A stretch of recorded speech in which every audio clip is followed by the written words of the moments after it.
Yeah. Yeah, absolutely. And we're getting into a complex here. If we open up a little bit, there's some apartment buildings. There appears to be some office space here and a dead end. Now, the helicopter overhead is going to be radioing in to the patrol cars in this area, and they may be able to get into a situation where they can try and figure out exactly where he's at and maybe take him into custody. Now, it looks like he's going through a courtyard right here. That's an interesting shot. Fortunately, there's nobody there. It's almost if he knows this area. I don't know why you'd pull through an area like that knowing it comes out to another street if you haven't been here before. But certainly he's slowed down quite a bit. Looks like he's looking around and maybe, just maybe, thinking about taking a run for it.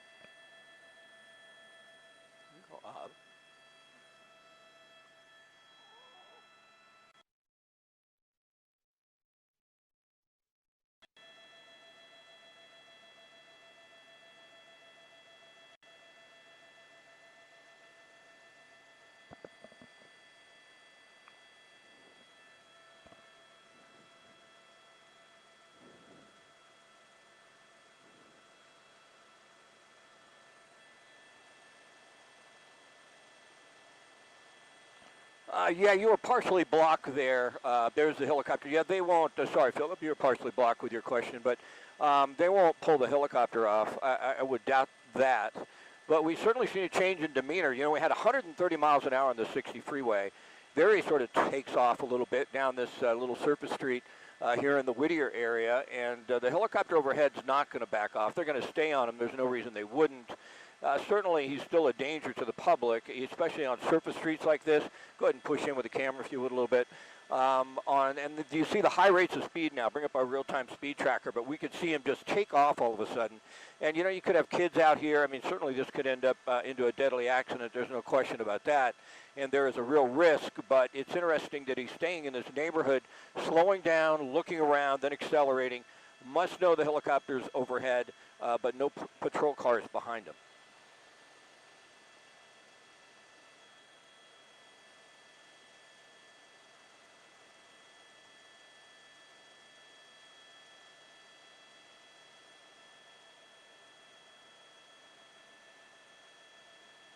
Yeah.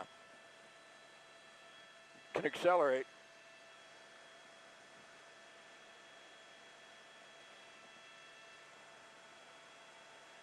Yep.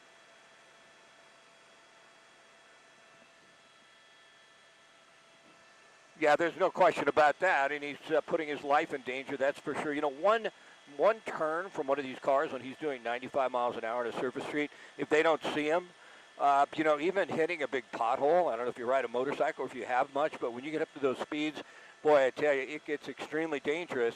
At this street here is a pretty major as we travel northbound on Lark Ellen Avenue. It looks like there's some stoplights up ahead, but nothing in the way of traffic. And boy, look at the acceleration, though. You can tell these motorcycles, these modern-day motorcycles, are so fast. I mean, they go up to 180 miles an hour in some cases, some even faster. But the way they accelerate is incredible. Now he's at a stop light here, and I'm sure he'll look both ways before he goes through. So, you know, sometimes, Philip, we follow people that are being pursued, and we think there might be drugs or alcohol involved. This guy, not that case. He has control of that bike. He's ridden it very well from the moment we got overhead. And he's still looking around. There are no patrol cars behind him. We don't think any authorities are following him at this point on the surface streets, just from the air.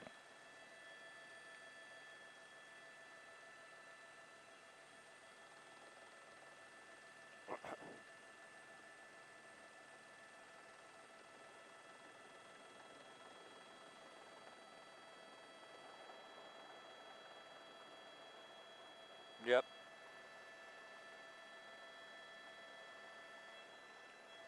He's got the steering stabilizer turned up, if you know what I'm talking about, because he doesn't want to go at those rates of speeds and hit anything that's going to make that front wheel wobble.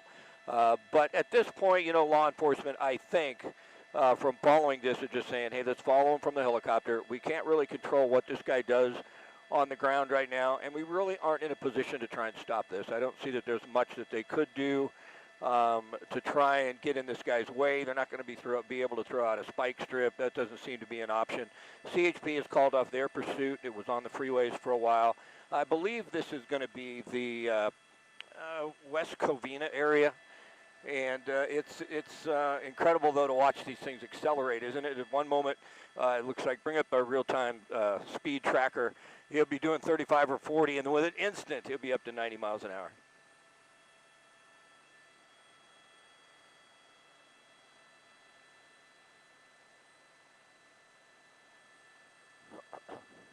Yeah.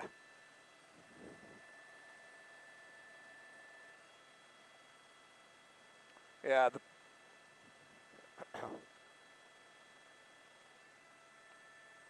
Push into the bike.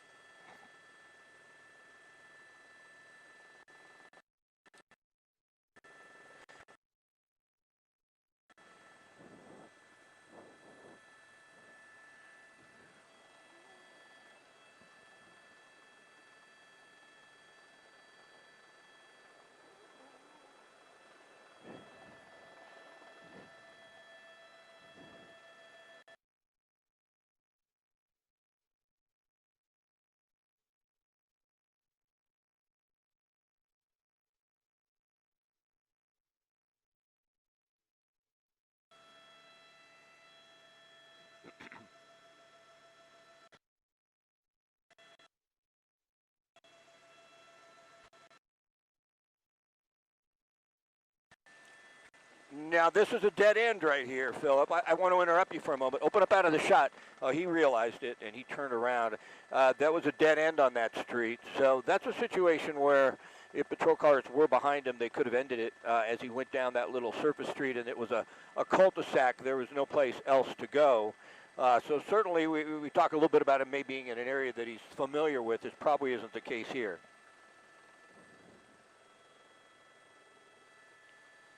Is he waving? I think he might be. You know, it wouldn't be the first motorcycle chase that I've covered where the motorcyclist did it on purpose and was trying to get a little attention, was waving at the police. And that appeared that that's what it was in that situation right there moments ago, that he was just waving at the helicopter overhead because there are no patrol cars behind him. And I can't tell what type of motorcycle that is.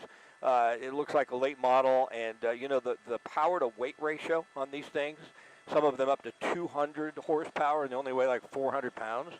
It just makes for a rocket out on the roadways. We haven't seen it. There's a patrol car at that intersection. Let's see if he turns. He does. So it looks like now if we open up a little bit, you're going to see the patrol car behind him. And we'll see if he does go back on the motorcycle and push in. So as soon as he saw that motorcycle behind him, he really started the acceleration. This is accurate, 75, 80, 90 miles an hour. For a moment there, it took a second for the speed tracker to catch up. That wasn't 140. And now he's slowing a bit for this intersection. There's a patrol car behind him, and that has changed his demeanor here. He's going to go to this intersection, make a right turn. There's another patrol car. So it looks like we're in a jurisdiction now. And I believe we're still in Whittier, if I'm not mistaken. Excuse me, not Whittier, in the West Covina area. And they do have two patrol cars behind him at the moment.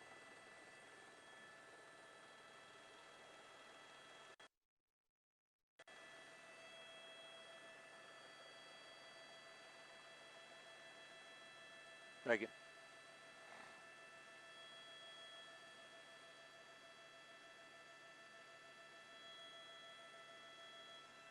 That's correct. They tried to pull him over for speeding. We're actually in Baldwin Park, and I believe those are Baldwin Park PD units behind him.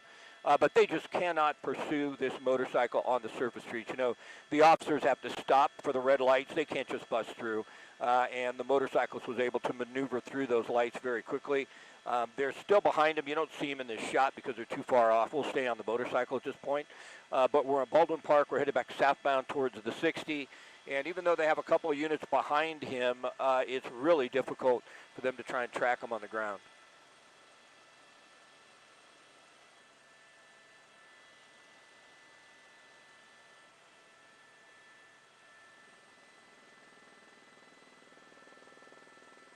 Yeah.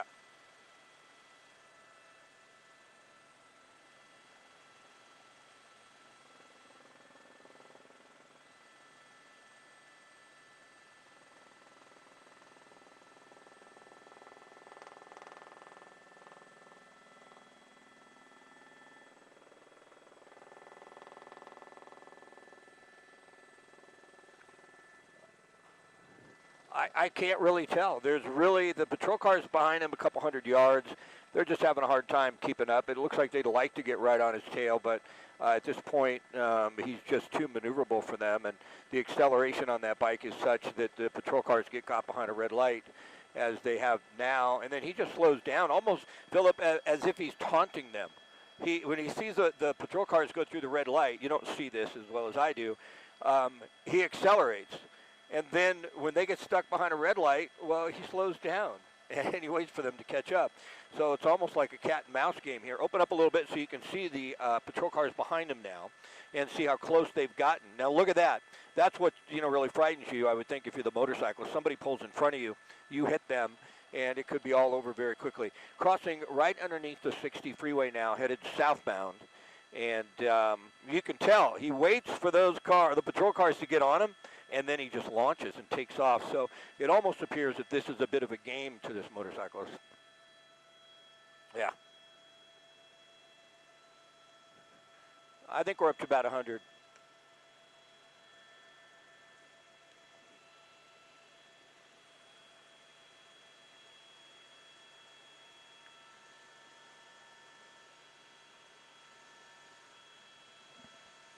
Yeah.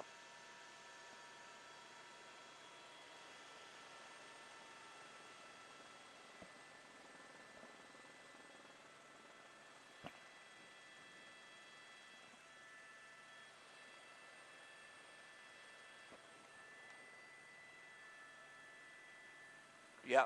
Yeah, I tell you, no doubt about that. And if this is one of the wins, bring up the speed, would you? We're right on top. It should be accurate. And he is really moving now, 90 miles an hour.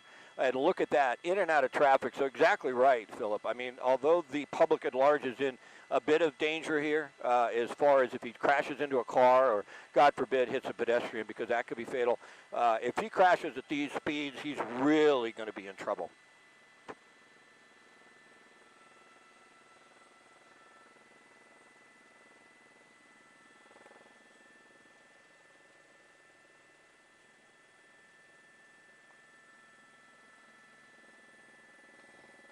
If you can get me the other side, it'd be great.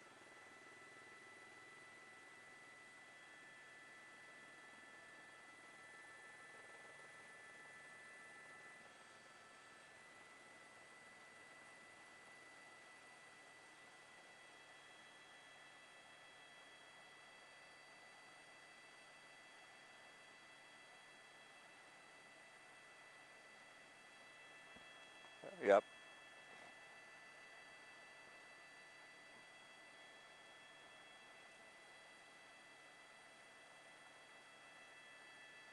No, absolutely. And the patrol cars swerving in and out, almost like, yeah, I'm not certain when you lost our signal, but yeah, they're no longer behind him, was the point I was making. And he was swerving in and out, almost like he's just enjoying riding his motorcycle. He certainly seems to have complete control of the bike. And we are still, we're in the Hacienda Heights area now. We're south of the 60 freeway, no longer on the north side. And we did see him go into what almost like a business park there, go into the courtyard. And I saw a big parking structure, and I thought possibly, we've seen that before, that he might try and make a move there and make a run for it, knowing that there was no patrol cars behind him. But he does know the helicopter's overhead. And once again, at this point, I think they're just going to be content to follow with the helicopter. You see him in that shot, and just wait until the suspect finally decides to, make a run for it or give himself up.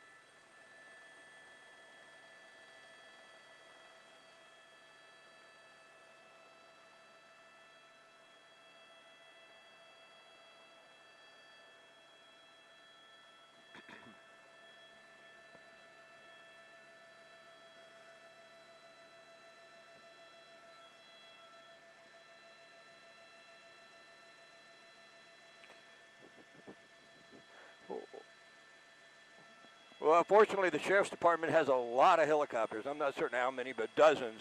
And what they'll do is when one helicopter will say, down to WAG 8, in this case down to Long Beach, and just tell them, hey, I got 40 minutes worth of fuel left, and they'll send another helicopter up here to take over. They'll do a swap out. One helicopter will tell the other one, hey, I've got him in sight.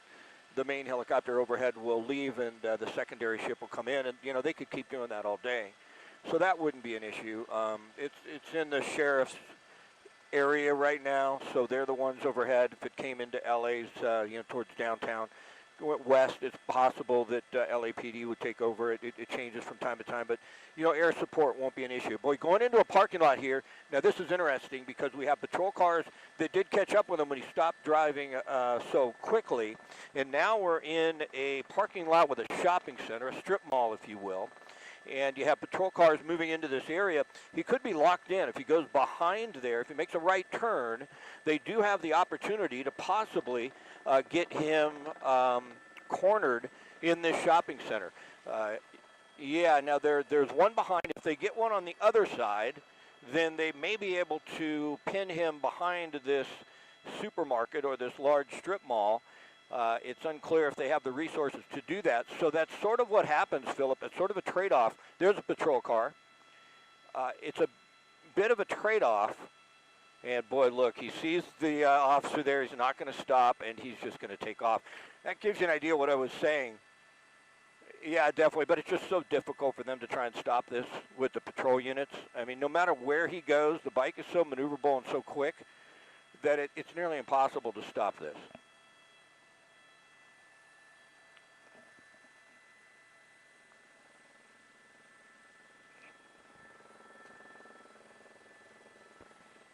Yeah.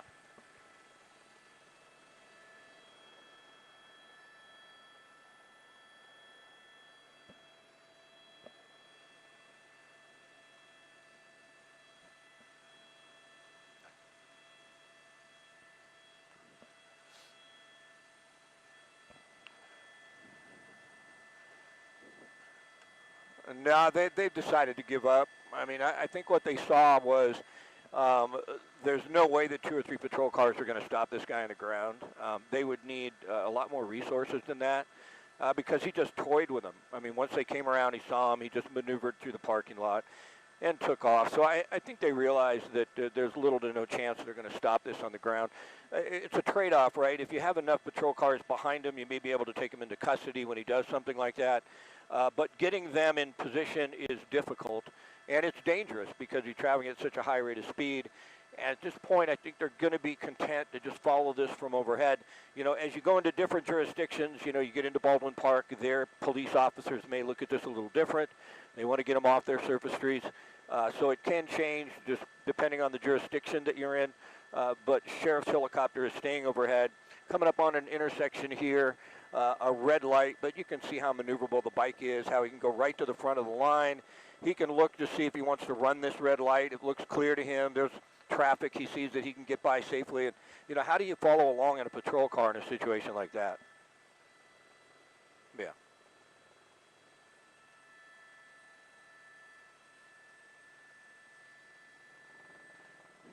Exactly.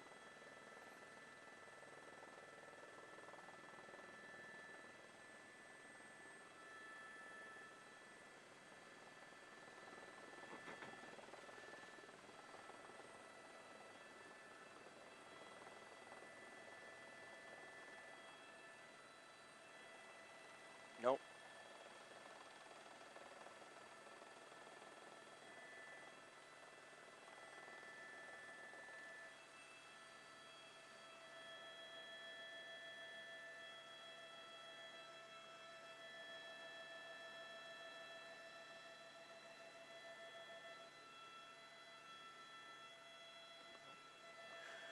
Yeah, I think, Philip, this thing is going to continue on until the motorcycle just decides to stop. You know, there's not much that they can do, and he's putting himself at risk, as you mentioned. I mean, I have a bike. I don't ride anymore because it's so dangerous, but I used to all the time. And, boy, my son wanted to ride, and I'm like, no, you can't, because so many things happen out on the freeways when you're a motorcyclist and on the roadways you just have no control over. And even though this guy has real good control of this bike, he's able to maneuver it very well, it's extremely dangerous. Now, here we go. They have changed something here. Up ahead in this intersection, there is a patrol car. I'm not sure which agency it is, but you're going to see the motorcycle come up to this intersection, and you're going to see the patrol car right there. So it'll be interesting to see exactly how they handle this. It looks like an LA County Sheriff patrol car, and they did force him to head that direction, but you know, he doesn't look like he's too worried about it. It almost looks like he's looking back saying, come on, catch me if you can. No, and I wouldn't think so. No, I've never seen that. I mean, more than likely, if you did it, you may injure or maybe even kill strip either, although that wouldn't be a possibility on with a bike or anyone. Look at the speeds, Philip. That's an accurate speed, too, up to 117, now slowing down. It'll take a moment to kind of click down the way the sky map works. Sometimes you see that 137. It's not that. It went up to 100, and then it sort of evened out, and then it went back down. It'll give us an accurate speed here in just a moment. It's interesting the way the GPS acquires and does get on to speeds of vehicles. But those are accurate there, we believe, around 70, 80 miles an hour. And the acceleration is still incredible. But, you know, what that showed you moments ago was how difficult it is for law enforcement to try and control something like this, to try and keep this or to stop this. And it's nearly impossible. And I really think they're just going to follow this from the air until this individual gives up, makes a run for it, you know, goes to a parking structure, goes into you know, an area where you can run and get into a house. I've seen that several times, but I don't think they can stop it on the ground.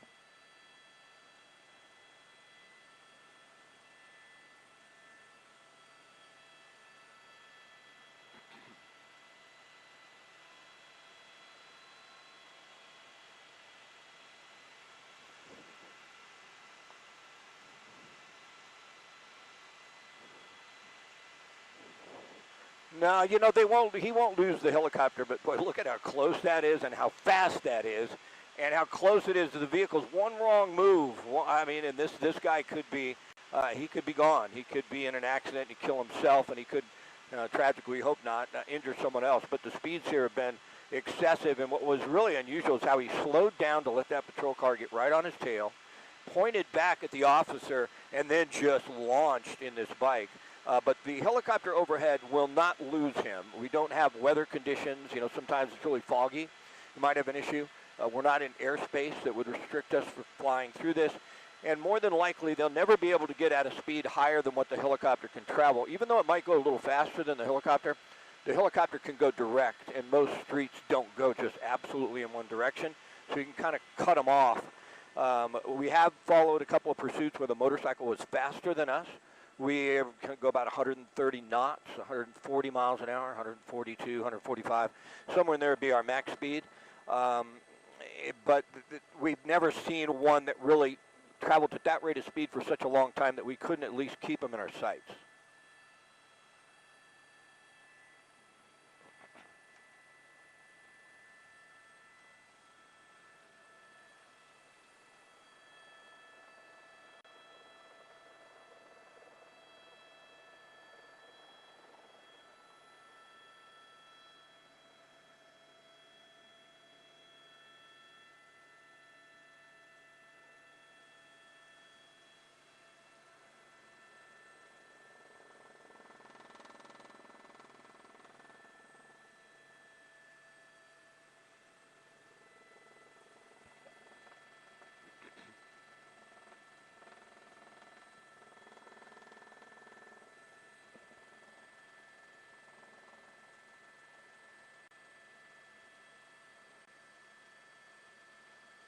Well, he was on the freeway when we first picked him up on the 605 North, and he got off on Vincent, I believe, on the 10. We followed him on the freeway for a while.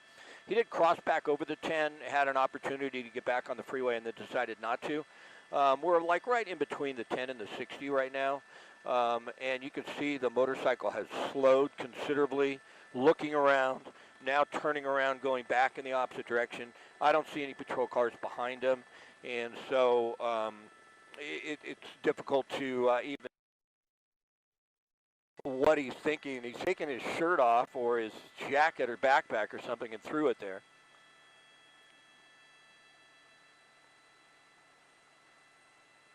Yeah, there's nobody behind him, though. I don't see any patrol cars behind him, so he's acting a little unusual now.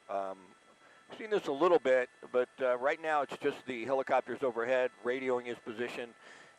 They'll sort of see, I mean, they'd like to get this guy into custody. They don't want this type of thing to take place. It's a danger to himself. It's endangering the public. And so, you know, they'd like to make sure they get this guy in custody so it doesn't happen again. You don't need somebody like this getting away and then thinking, well, I'm just going to do this, you know, a couple times during the week. We're into a shopping center here, and there are patrol cars not too far away. They just can't keep up with them. But boy, when the patrol cars did catch him, it was almost like cat and mouse and almost like he was saying, hey, you can't catch me. But there are no patrol cars coming into this strip mall right now, and at least the motorcycle slowed down, fortunately, because we do see a lot of pedestrians out here in front of this market.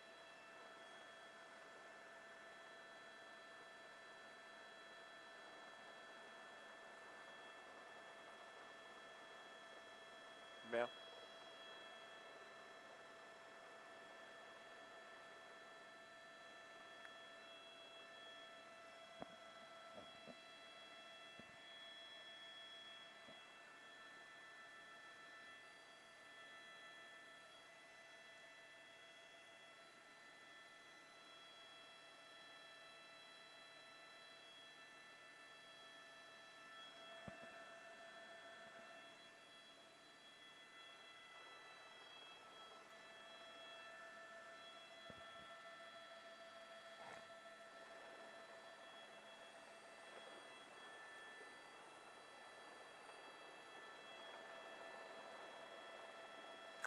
The cul-de-sac.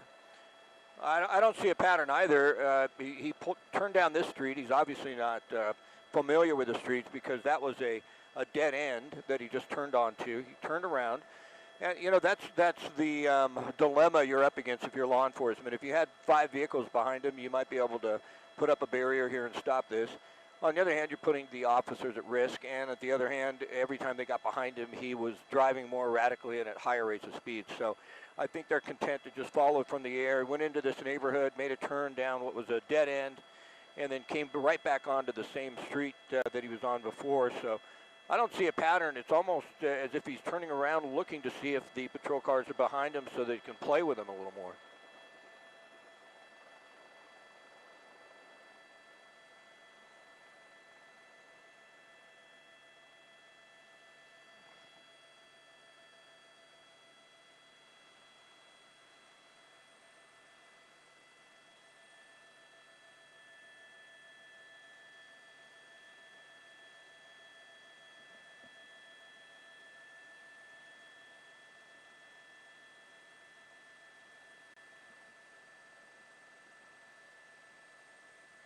It's unreasonable to assume they could do that because there are patrol cars in the general vicinity, but they're not close enough to get in there that quickly to try and stop him in a situation like that. But, you know, now he's turning around again. He's headed back to the west on Francisquito Avenue. And now he looks like, oh, he's turning into a sidewalk. We haven't seen this before. So, oh boy, I wonder if he knows those people. Yeah, that's unfortunate when we see these things. You know, if they go on long enough with social media the way it is compared to what we dealt with when we followed these, you know, 25 or 30 years ago, now people start to realize it's happening, and sometimes it just emblazons the person being pursued, and they get out and they just try and get more and more attention, and it really just becomes more and more dangerous as time goes on.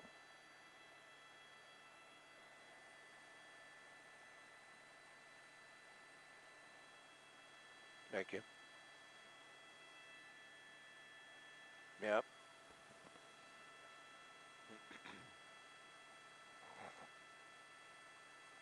Yeah, waving again.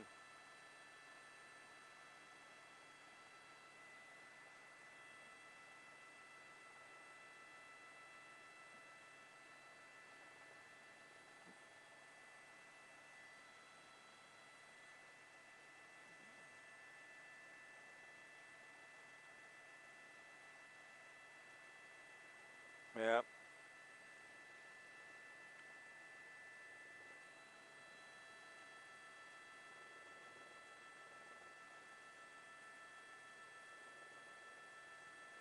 Yeah, Philip, we did get some information that the Sheriff's Department did get the backpack. They went through it, and there was nothing identifiable inside that backpack.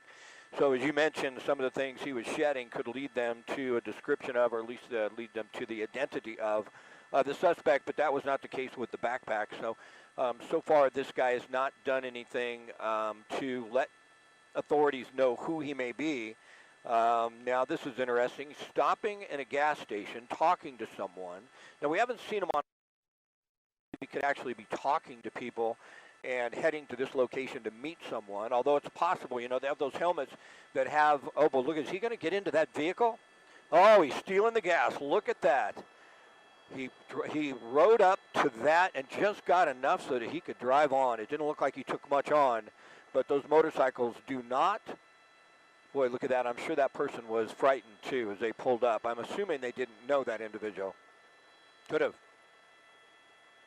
And he's waving at the sheriff's copter.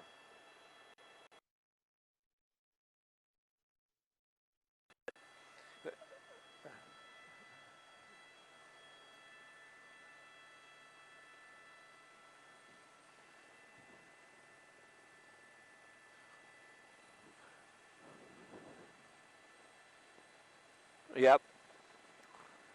But a gallon gives you a long way. Yeah, even a couple gallons. I mean, if that much. But that's going to get them a lot of miles. You get pretty good miles per gallon if you're not heavy on the accelerator. Yeah, I can't tell how big the bike is. I can't tell if it's, you know, large cc, 1,000 cc. If it's, you know, some of these bikes, even the 750s or the 600s are just so quick these days. But there was a patrol car that he went by on the roadway, and it was fairly close there.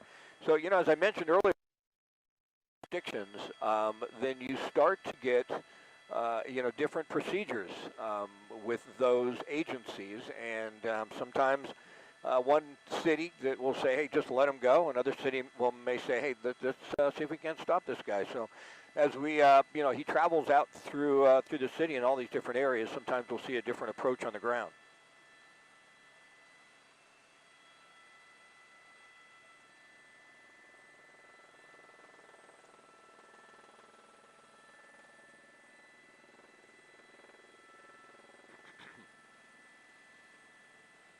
Yep.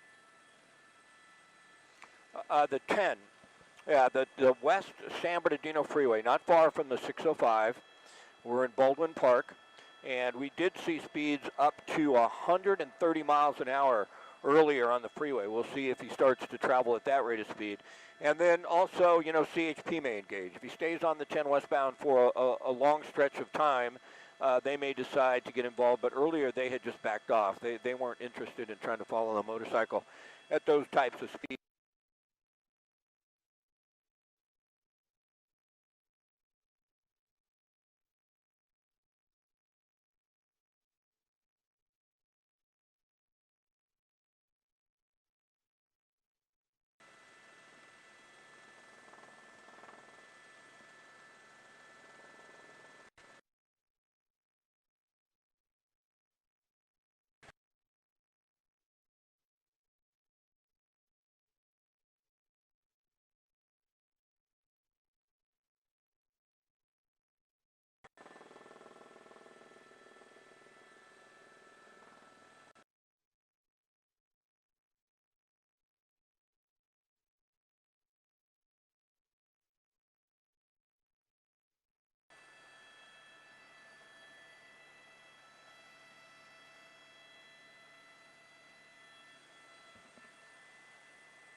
No doubt about that. He's got control of this bike. He's traveled very recklessly, very close to some vehicles, and he's fortunate that he hasn't been involved in an incident and got himself injured or killed. We're on the 605 northbound. I think you lost my signal around the 10 and the 605. So he got onto the 605 north. So now we're headed up, you know, up towards the Irwindale area, headed through El Monte. But we have seen some pretty high rates of speed on the freeway, you know, but he got some more gas. Maybe he was low on fuel, got himself a gallon or two, and that could keep him out on the roadways for, you know, hours. We did, it was on the 60 west and then got on the 605. It started in the Norwalk area, came up through the Colima Pass, for those folks familiar with that, up into Hacienda Heights, onto the 60 westbound to the 605 north to the West 10, then onto the surface streets for quite some time, then on back to the West 10, and then north 605. And this will end, the 605 north ends up at the 210 in the Irwindale area. And there's not much traffic up here as far as the volume on the freeway is concerned, so he's got a, you know, an open roadway up ahead, if you will, if he just wants to continue on. But no CHP units behind the vehicle, just the sheriff's helicopter you see there overhead.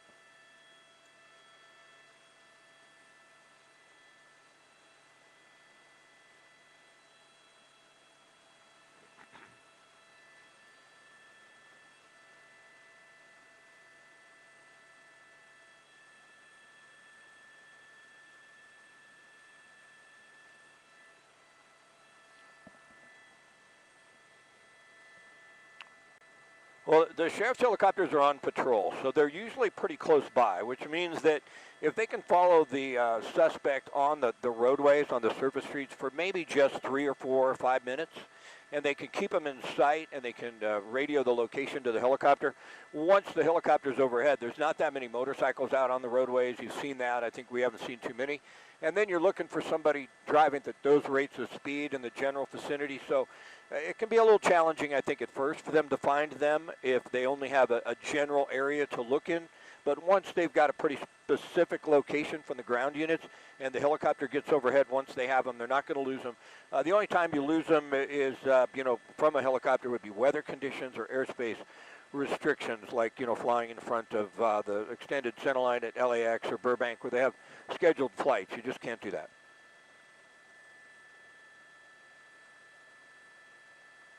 Yeah.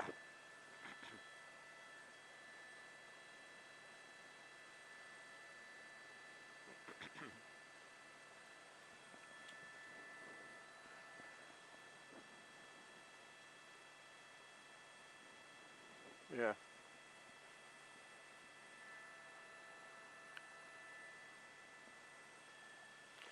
Yeah, and we do understand now that CHP says they are not going to pursue. So it's on the freeways, and, you know, I mean, from my perspective, I think that's a great policy. I don't know why they'd want to get patrol cars on this guy on the freeway and then just encourage him to drive back at those 130-mile-an-hour speeds. It just doesn't really make a lot of sense. He's got to come to a stop at some point, and the helicopter's overhead. We're making a decision. He looked like he was on the transition to the 210 freeway east, but he actually got on the transition road to the 210 westbound. So that's pretty indecisive. You know, last moment thinking, I'm going to go 210 west, which makes us believe, or makes me believe that, you know, the guy just doesn't really have a plan at this point. He's not headed to any place in particular. I mean, that's a long transition road. He knew well before that he had a choice to make, and he made it at the last moment. Pretty close to that vehicle. We're now going to be on the 210 westbound, traveling, if you will, through Monrovia towards the Arcadia, Pasadena area.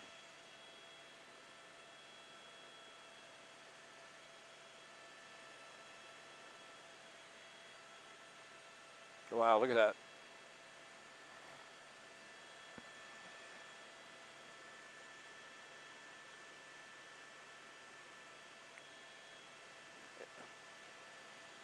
Could be.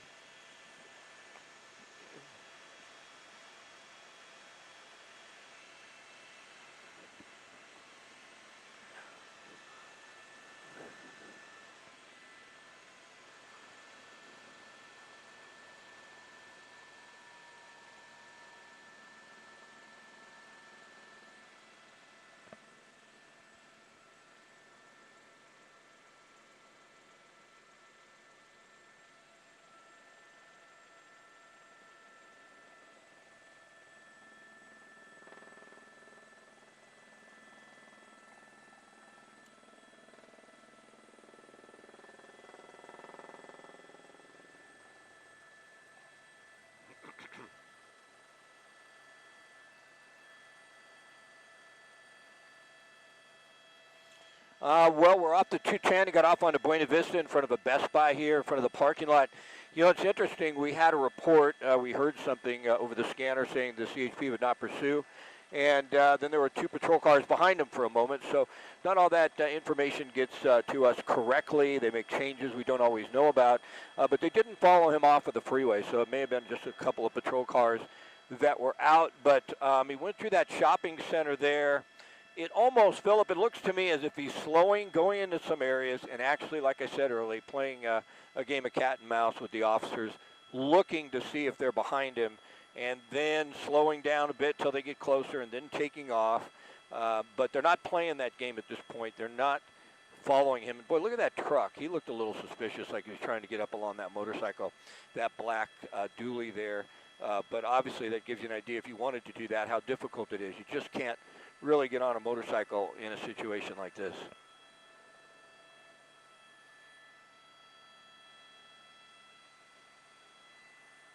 Oh, there you go.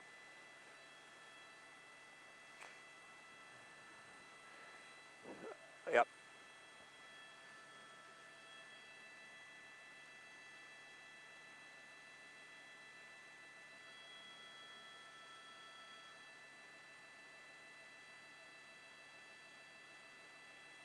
Sure. And yeah. Yeah, well, he's in an area now that this is going to be probably Monrovia, if I'm not mistaken, their jurisdiction.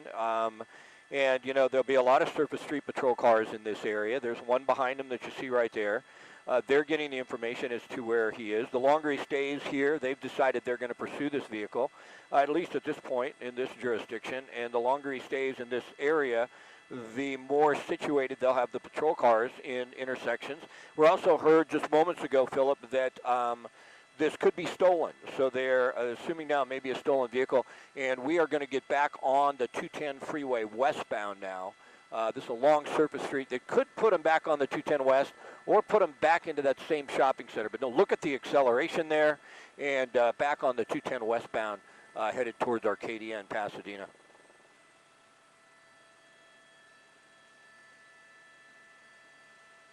Yeah, no doubt.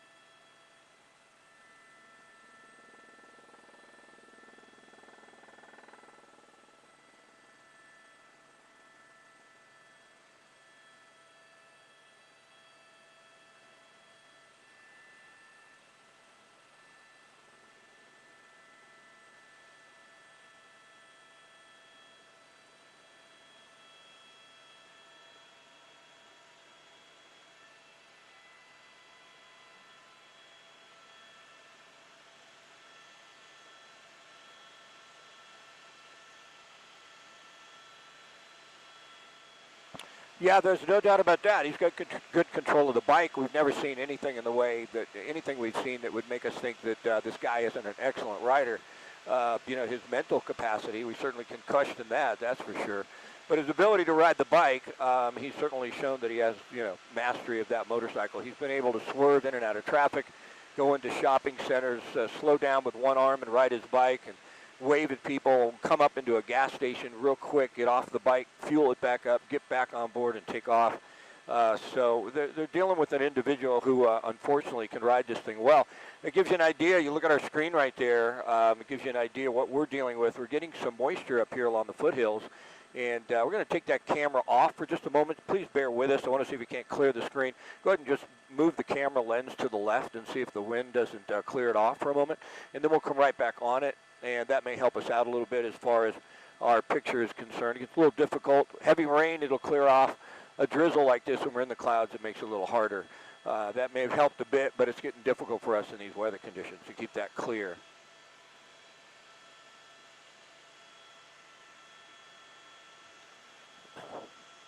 Not much.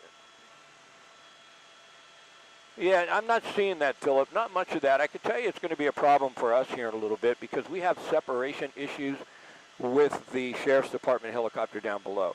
And what that means is, you know, we're going to stay 1,000 feet from them and above them. That's our, you know, agreement with the Sheriff's Department. And as I look ahead, you don't see it, but there's some low clouds over the Pasadena area. and it may mean that we have to back out a little bit, and then when you do get low visibility like this, sometimes it could be difficult for us to really stay right on it. We'll see what happens as we get up ahead, but it looks like, you know, that Eagle Rock area, we got some pretty low clouds, but I haven't seen slick roadways, so it doesn't look like it's going to affect, you know, his ability to have grip with the bike on our freeways at this point. Yep. Yes, that's correct.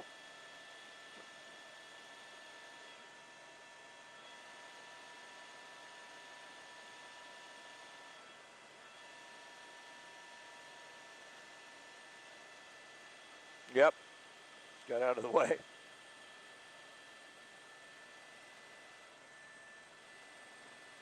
Yeah, he's following behind. You know, he pulled over. He got into the fast lane. He was in the carpool lane.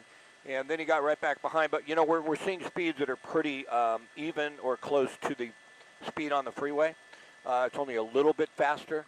So, we're looking at 67, 70, 75, about what the pattern of the speeds are on the 210. But the other motorcycle's keeping up with him, and he's right alongside him. They have 3 of them now.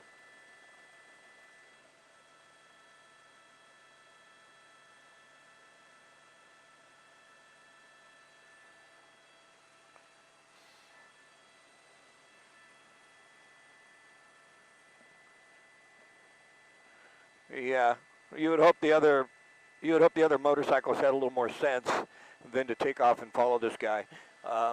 Not all these guys out there are that crazy, and most of them, have their own health concerns at the foremost. And this guy, he rides this thing well, but we've seen several situations where one turn of a car, one little incident, and this guy may not make it. He'd be in an accident at those types of speeds. So vulnerable on a bike, you can get seriously injured or killed real quickly. Is that?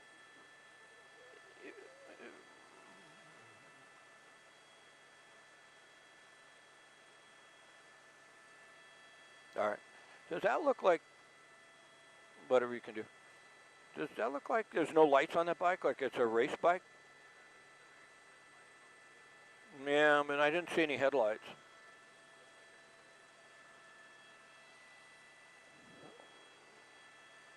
An hour, 45 to an hour.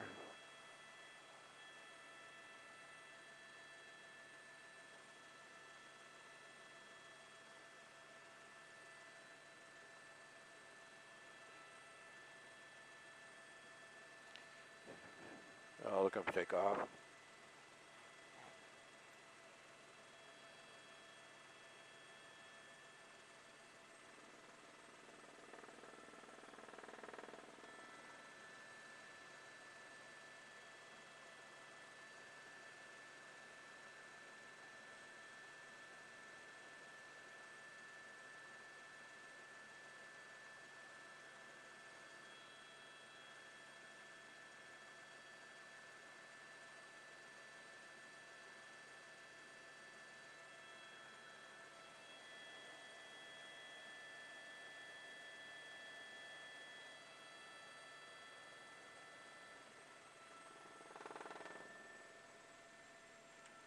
Hover, hover, hover. Just hover. Just hover. Just keep your heading and hover. Right here, hold it. Hold it, right here. Perfect.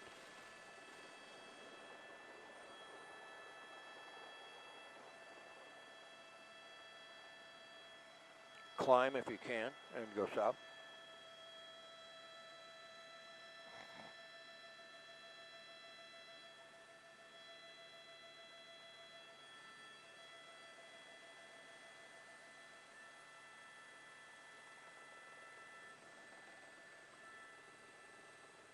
Interesting.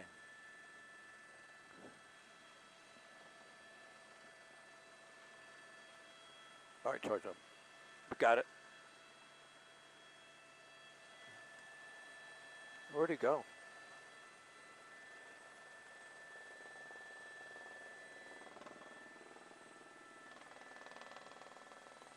Where is he?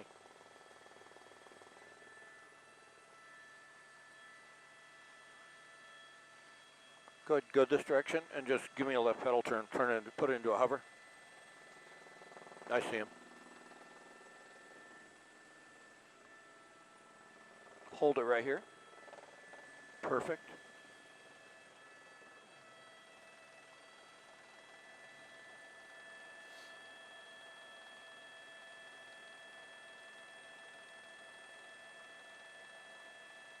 Hold it right here. There you go. Now go forward. Push your nose over. I saw him. Let's go left a little bit. There's nobody out there. Come left for me. Yeah, I'm looking for him. Is that it? Okay. Stop it right here. I would climb if you can. Just get a little higher. Okay, hold it right here. Just give me a left. Hold it right here for a moment and climb. Go right up to this cloud layer. You're doing a great job, by the way. Okay, let's go straight ahead.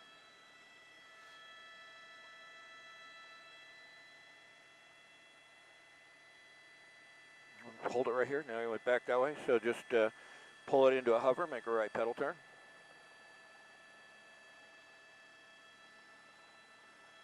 This is good. Go to the north a little bit. Just hold it right here, basically. You're good. Just hold it in a hover. You better go north so we're not right on top of the sheriff ship. Keep going north. You're clear out my window. Good job. Yeah.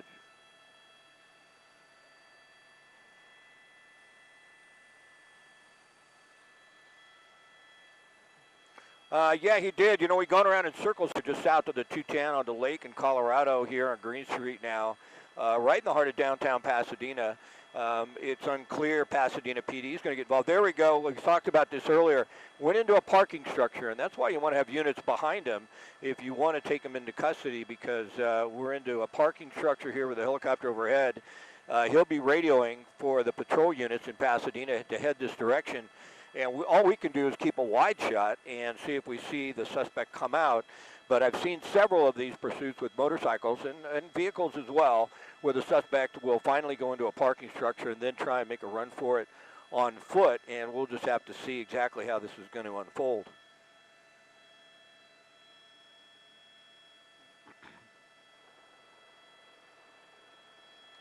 There's one. Yep. Two. There's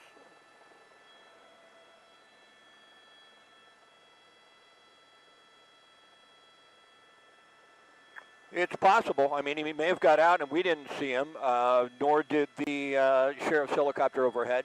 It's hard to say, but they're going to surround this parking structure now, and that's the trade-off that you have. If you're going to follow a suspect on a motorcycle driving erratically at those rates of speed with patrol cars, you risk the officers and you risk the public. But if you had them behind the motorcycle when he pulls into a parking structure, more than likely you could surround it quickly and take that individual into custody. So in my opinion, I think it's better to just let him go, especially, you know, we just heard that it's basically, at this point, just guilty of a misdemeanor. You know, if it was a big truck traveling at those rates of speeds, then I think they'd have to do something to make sure they were going to try and stop it. But at this point, if the suspect goes into this parking structure and makes a run for it, nobody gets hurt, then this ends pretty well. It'll end very well if they get him into custody, just to make sure he doesn't do something silly like this again.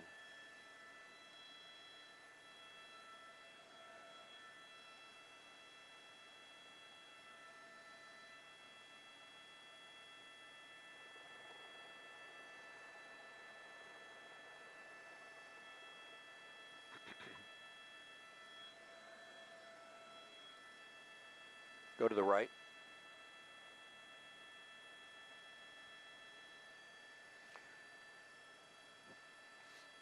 I'm not.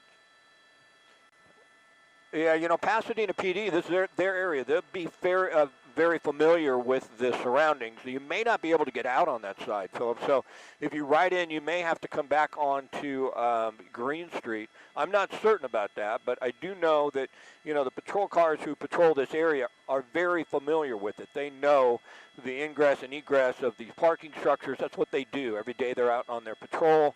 They check these areas. So they're going to know if there's another way out. If there's not, then if he can't ride out, then basically he's only able to walk out. So they do want to surround it at this point. We didn't see him come back out from the parking structure.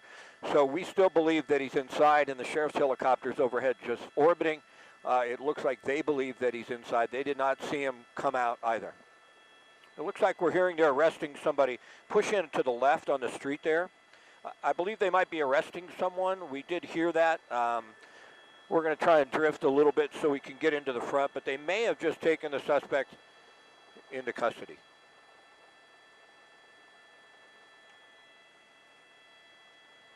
There he is, I believe. That's someone. I'm not certain if it's him or not, but it could be if he got rid of his sweater.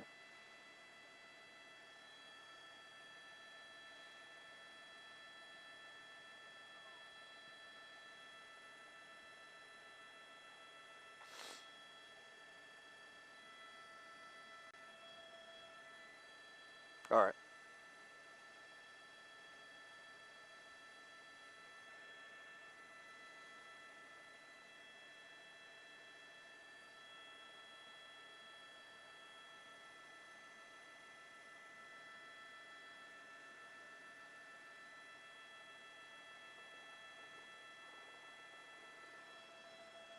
Should climb a little bit if you can. I think we can go up another 50, 100 feet.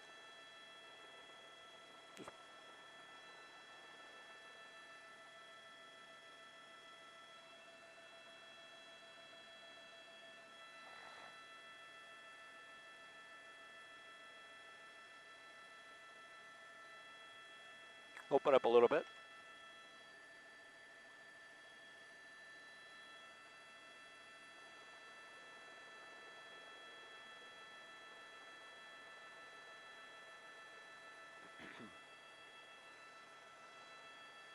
Yep.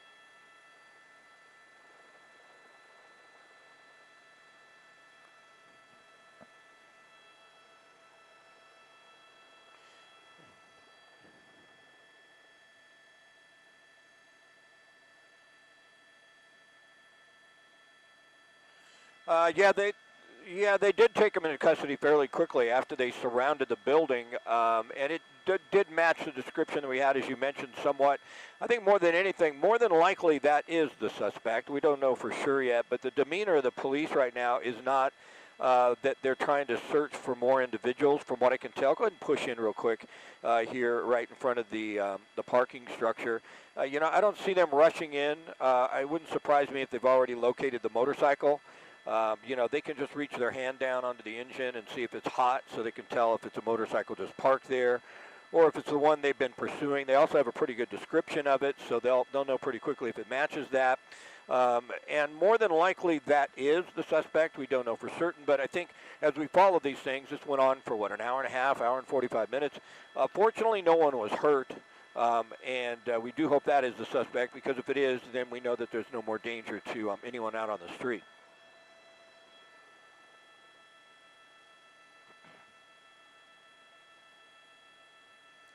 Open up in a shot a little.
Well,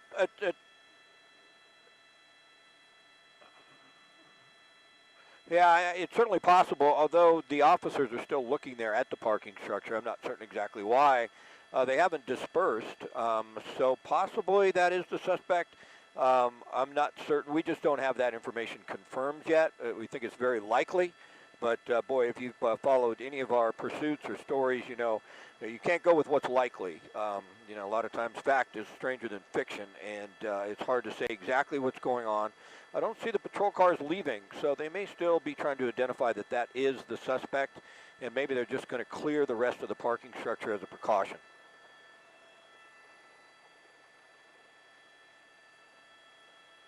They're actually running there.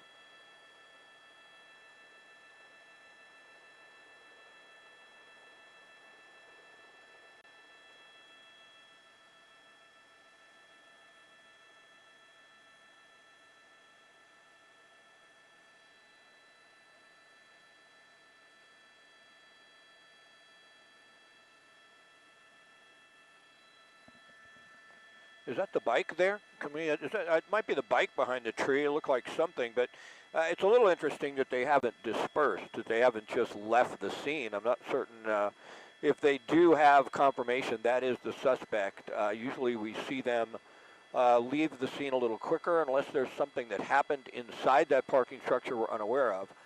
But now they're entering it, and they're not entering it like they know for certain they have the right guy in custody.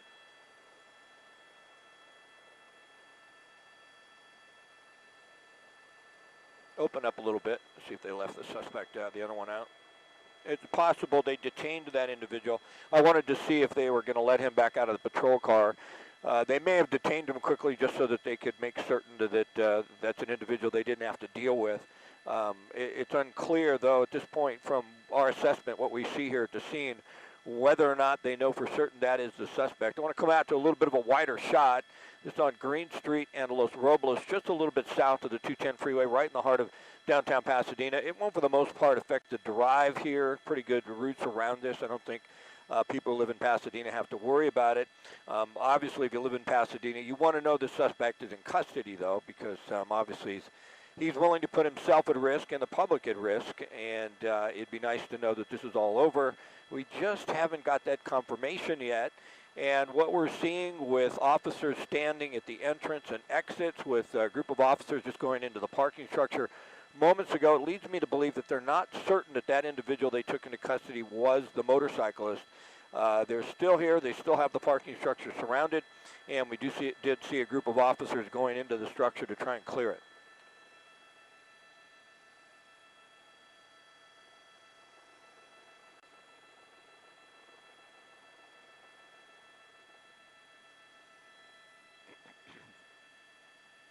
All right.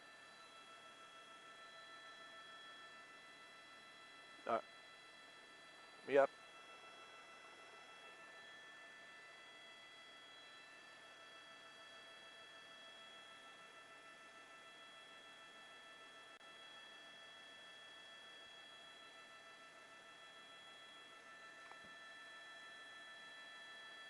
Yeah.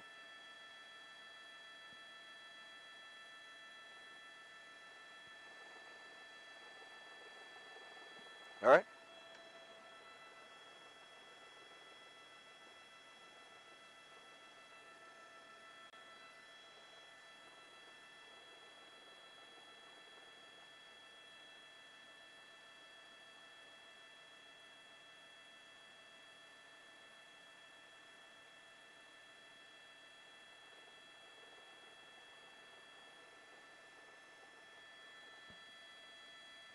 Good job. I know that was hard.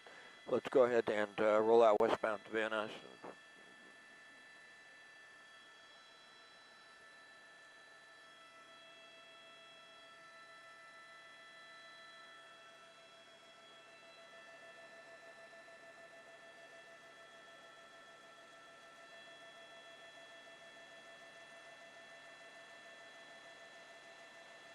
We're clear, right, Jay?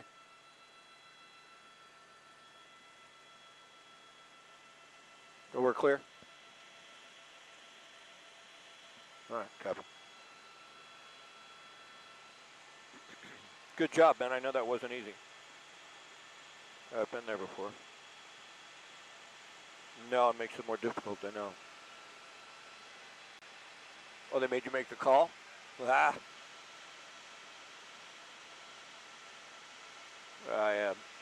I never had to do that because I was flying and reporting, so I'd always be like, hey, man, can you make the call? Yeah. Good job. Good job, Jocelyn. It was awesome. Yeah, it is kind of fun.